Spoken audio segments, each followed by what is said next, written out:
Welcome to our show today. My name is Ken Gioeli. I'm the University of Florida's Natural Resources Extension Agent, and I work with my guest speaker, Joe Scarola with Ecological Associates on sea turtle-friendly beaches in St. Lucie County. So we have a lot to talk about, a lot of interest in sea turtles here in St. Lucie County.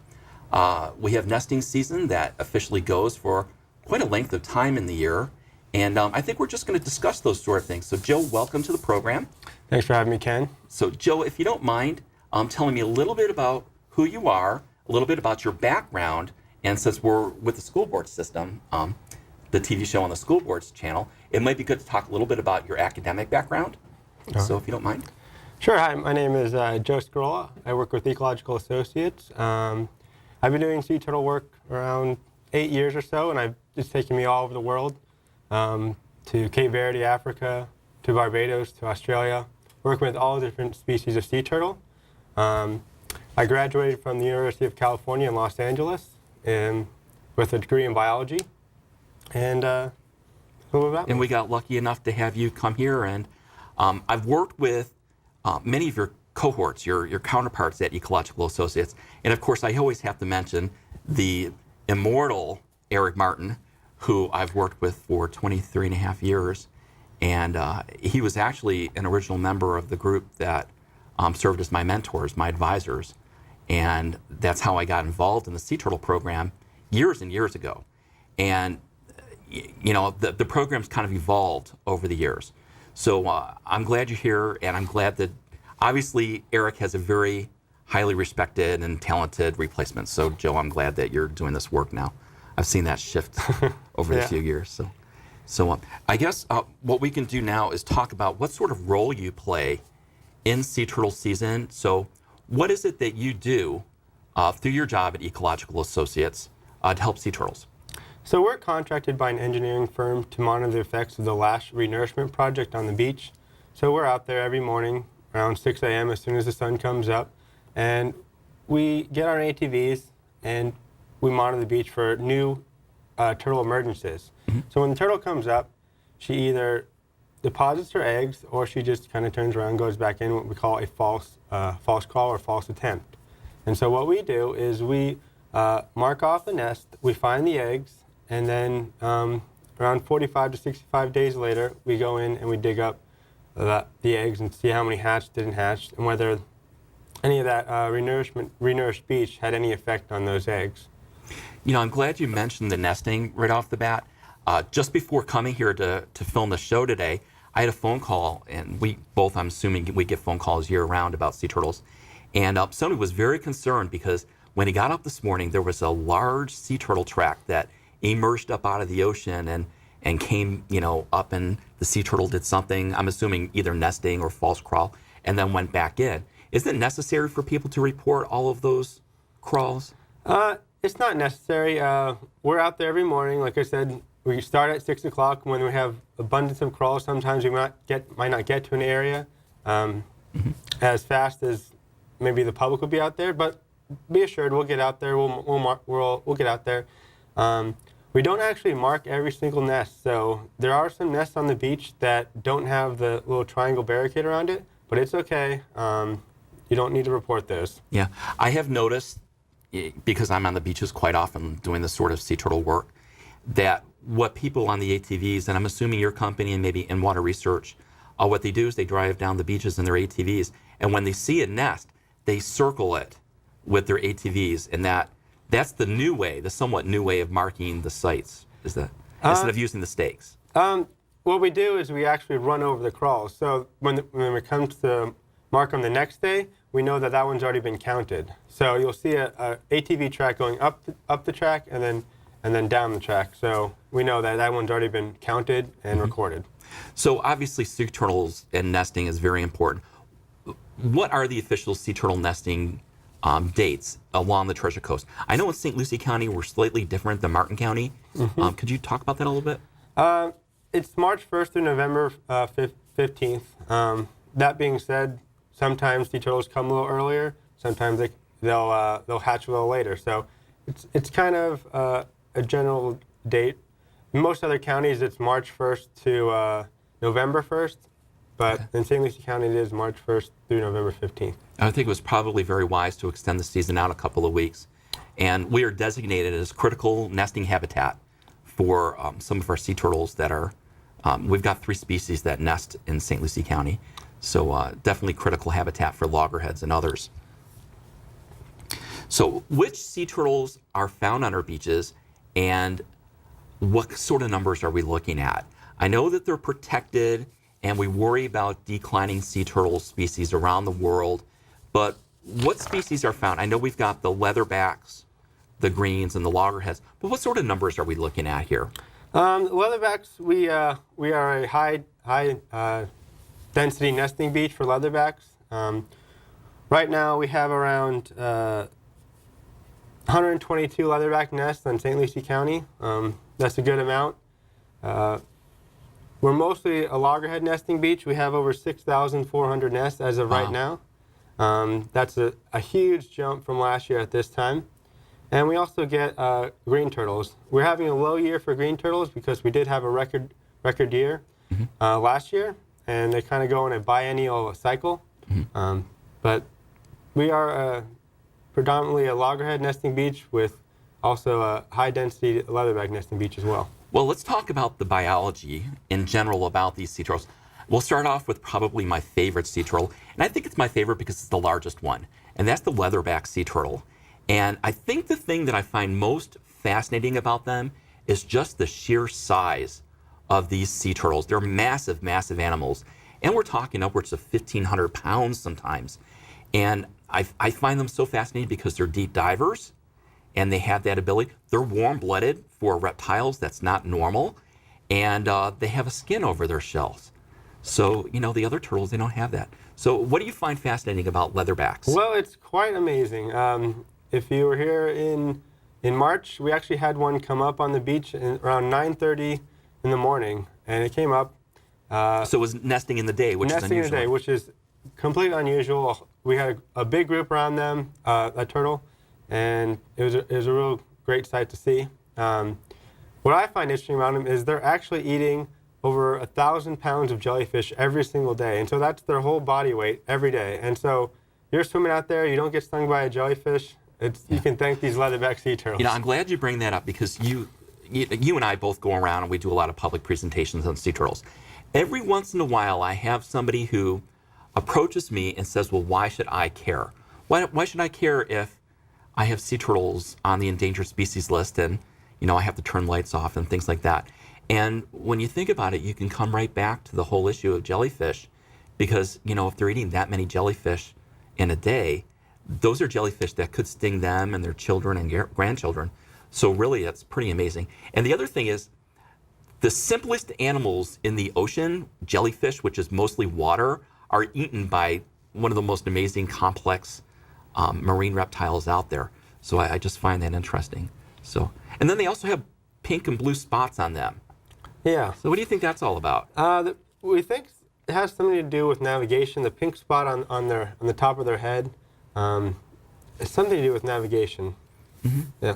Yeah, it's kind of interesting. Yeah. And then we have the green sea turtles, which are a fairly nice sized sea turtle. And when we say that they're large, I mean, we talked about the leatherbacks being 1,500 pounds at the most. These greens are probably the next in size, aren't they? Yeah. So, you know, we're still talking about several hundred pounds. Yeah, they get 500-600 pounds. Yeah, so I mean, it takes a lot of energy for them to walk, you know, to swim up to shore and then to haul their bodies out and lay those eggs, isn't it? It's a lot of work. Yeah. So why do they call them greens?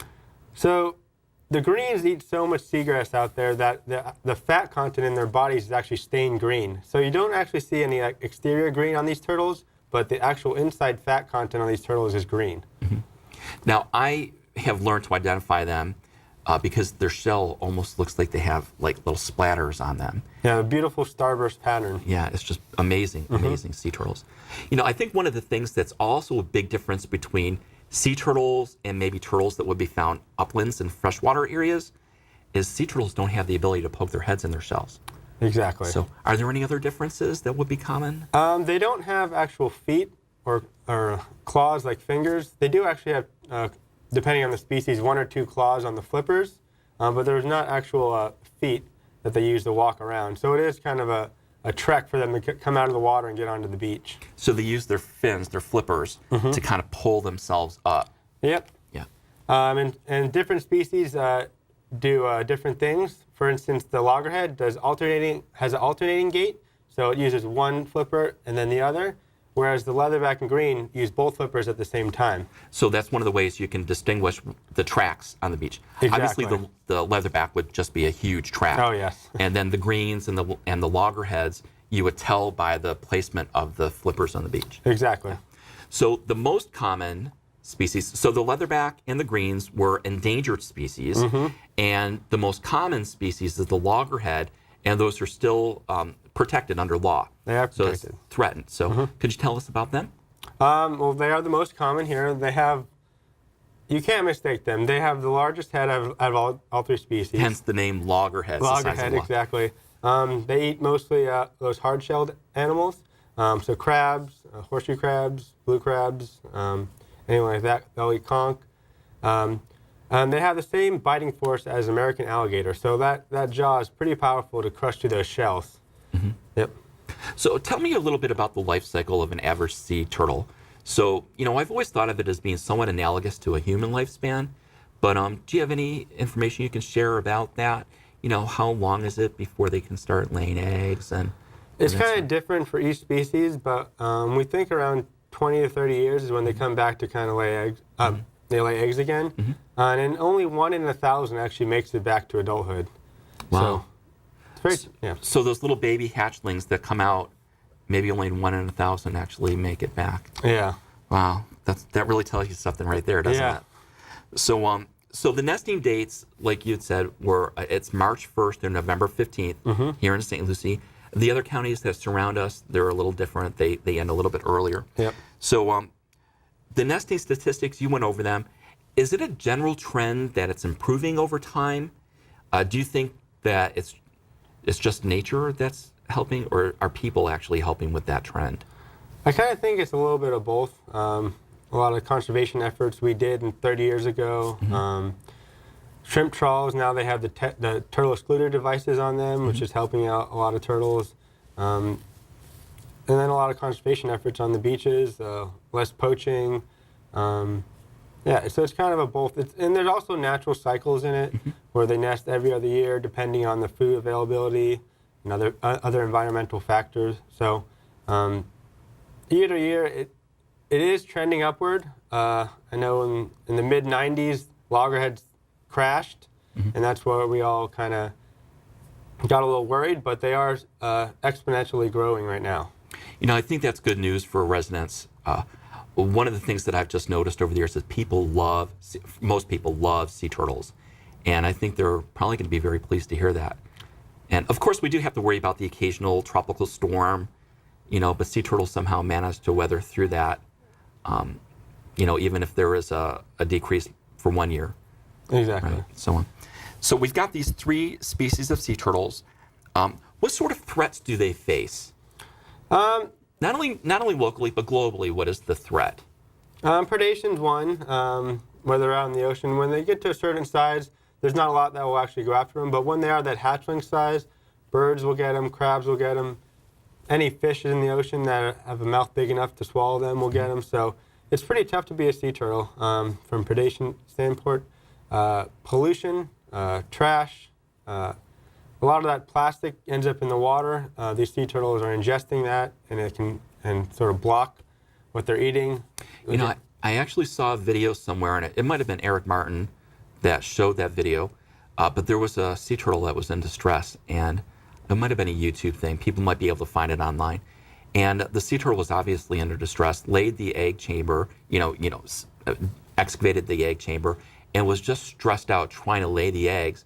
And the ranger who was on site saw that the sea turtle was under distress, looked underneath at the cloaca and saw, which is where the eggs come out, and saw that there was a plastic trash bag there. It might have been a supermarket bag or something. Pulled it out, and all the eggs just tumbled out into the nest. So, if you're a leatherback, you see plastic bags in the ocean, you might think it's a jellyfish. Exactly, yeah. So, pollution, predation. So, any other threats that we need to worry about? Now, here's some threats to them caused by humans. Lighting effects. Yes. So, really important that we have our beaches dark.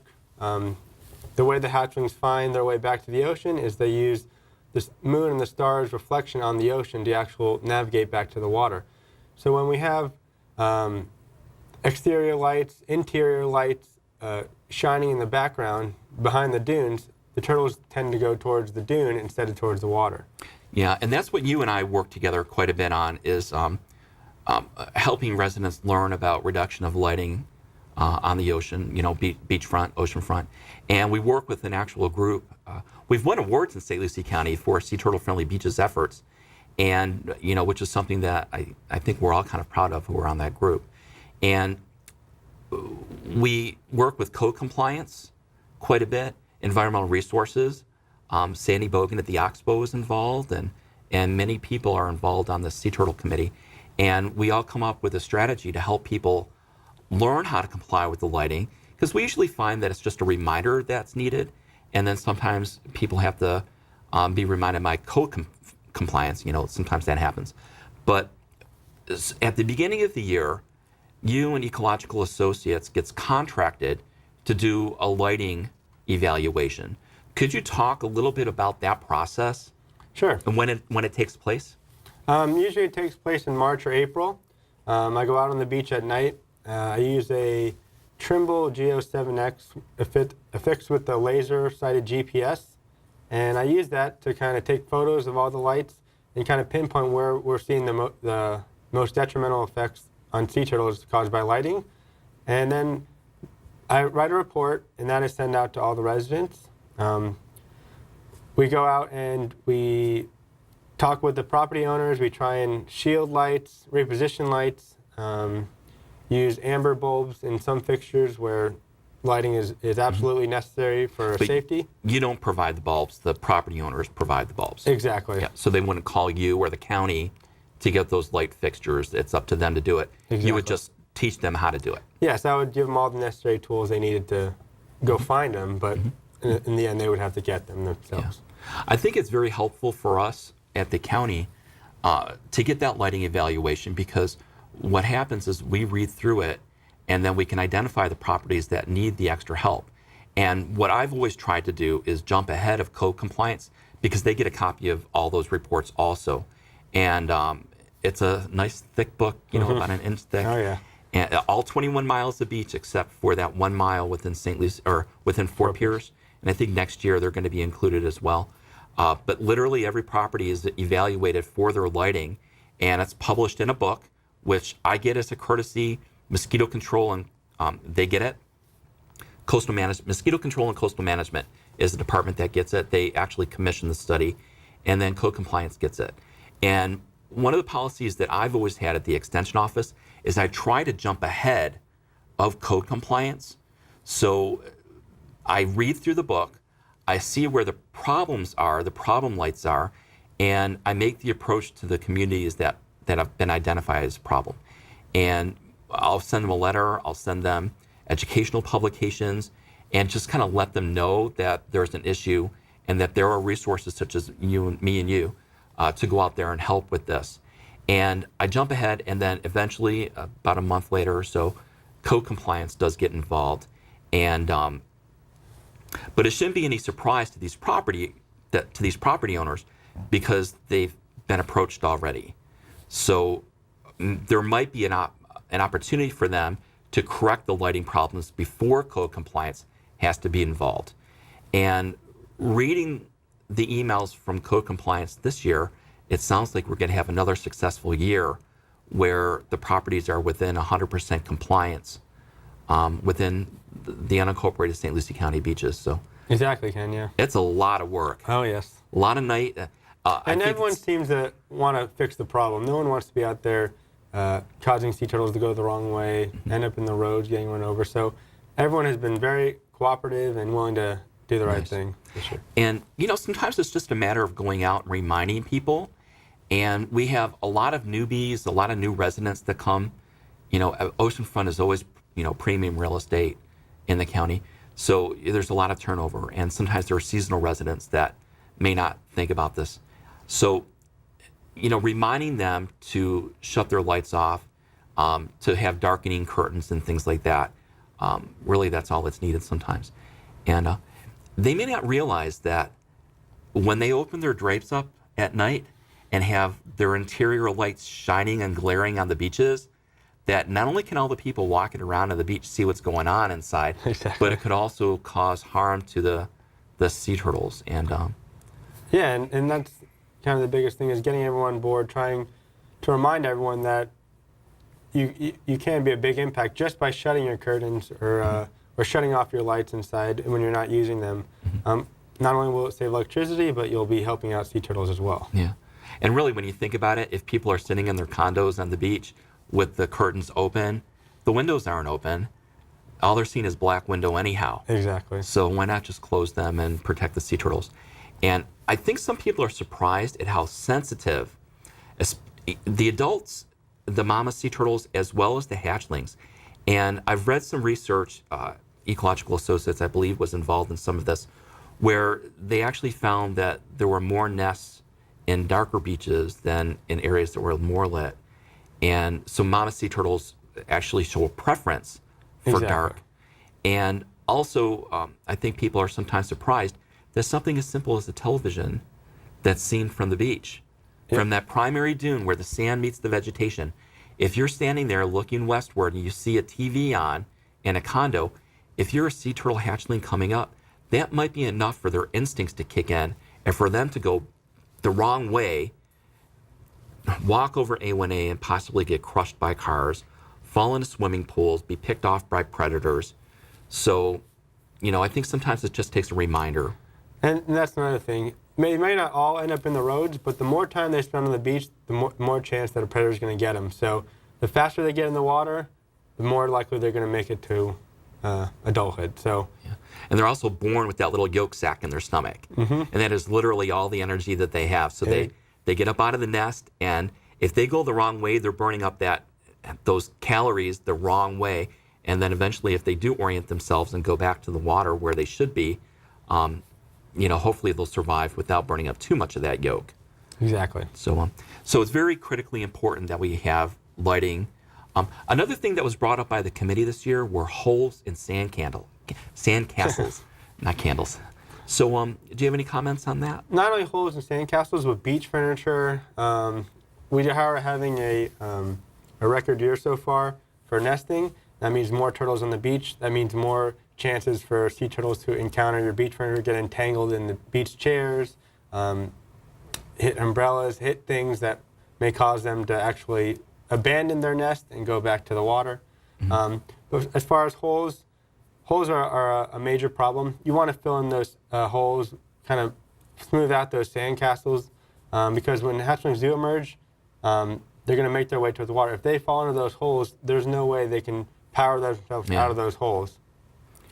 And if it's big enough, you can actually trap adult loggerhead from getting back to the water if you have a large hole. Yeah, I was on the beach not too long ago in the morning. It was an early morning beach stroll that I was on, and somebody left some beach furniture. There were 2 beach recliners on a little too close to the water, and that night there was a sea turtle that came out, went around the furniture, laid the nest, and then made their way around to safety on the other side. But it would have been so easy for that sea turtle to get entangled in that plastic and strangle and die. So where should people store their beach furniture? If they can't store it on the sand, where would you recommend? If you can bring it up over the dune, that's the best place for it. Otherwise, you can stack them up as close to the dune as possible, at least 6 feet apart from another stack. Yeah, I think that's wise. And sometimes the management just needs to have that reminder so the work crews get reminded as well. So, we occasionally do have to make those sort of contacts as well. So, and one other thing that was brought up by our Sea Turtle Committee is the idea of dogs off leashes. And people are concerned about raccoons and stray dogs, or at least dogs not on the leash.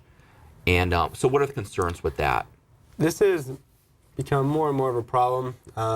We do see raccoons digging into some nests, but also you could be in the water, your dog is running around, you could start to dig into some nests, go after maybe it's not even going after a sea turtle, it's going after a ghost crab, and that ghost crab is near a sea turtle nest. That dog could dig up some of the eggs and possibly damage some of those eggs. Not only sea turtles, we have some nesting birds on some of these beaches, and loose dogs can actually scare the birds and have them abandon their eggs. So a lot of wildlife on the beaches that dogs can actually interrupt, that we kind of want to keep them on leashes if we could. Well, I think with the raccoons, sometimes sanitation is an issue. So we have to make sure that the trash is picked up. Don't leave your cans and, scrap food laying around. Put it in the actual trash receptacle that's, near the parking areas. And with the dogs, we do have one dog approved beach, and the dogs should be on the leashes, and certainly they should be minded. So, if they do start digging up sea turtle nests, the owners can correct that behavior.